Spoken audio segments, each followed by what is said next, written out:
দেশ জুড়ে মূল্যবৃদ্ধির আঁচের মাঝে পশ্চিমবঙ্গের স্বস্তির সুবাতাস। রাজ্যে জিনিসপত্রের দাম লাগাতার বেড়ে যাওয়ায় প্রশাসন তাতে লাগাম টানার চেষ্টা করে। মুখ্যমন্ত্রী মমতা বন্দ্যোপাধ্যায়ের নির্দেশে টাস্ক ফোর্স বাজারে বাজারে নজরদারি বাড়ায়। ফরেদের মুনাফার কোপ থেকে ক্রেতাদের বাঁচাতে চলে বাজারে হানা, যার জন্য মূল্য নিয়ন্ত্রণে অনেকটাই সফল হয় পশ্চিমবঙ্গ।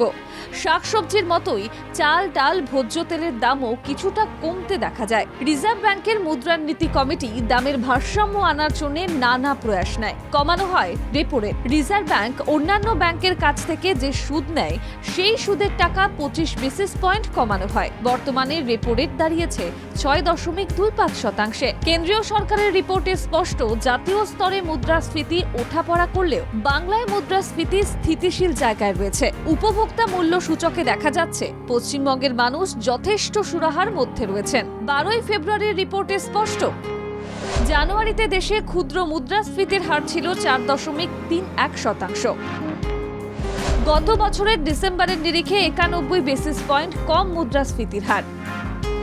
বাম শাসিত কেরলে মুদ্রাস্ফীতির হার 6.76%।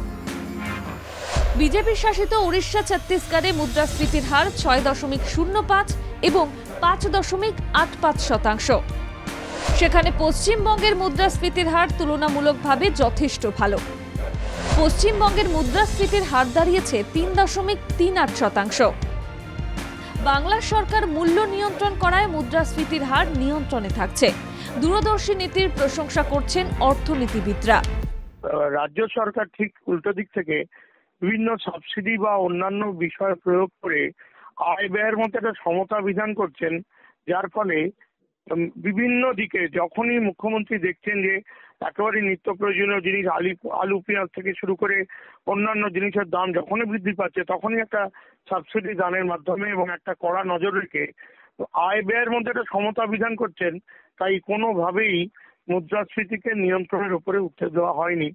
অর্থনীতিবিদরা বলছেন, বাজারে জিনিসের মজুত ও মুদ্রার পরিমাণের মধ্যে ভারসাম্য থাকা দরকার। যদি জিনিসের তুলনায় টাকার যোগান বেড়ে যায়, তাহলে দেশের কেন্দ্রীয় ব্যাংক অতিরিক্ত মাত্রায় টাকা ছাপাতে বাধ্য হয়, যার জন্য মুদ্রাস্ফীতি ঘটে। যার জন্য মানুষকে জিনিস কিনতে আগের তুলনায় বেশি টাকা খরচ করতে হয়, ফলে জিনিসের দাম বেড়ে যায়। এই অবস্থায় বাজার অর্থনীতির যুগে বাংলা সরকার বাস্তবমুখী পদক্ষেপ করায় রাজ্যবাসী স্বস্তি পাচ্ছেন বলে অর্থনীতিবিদরা মনে করেন।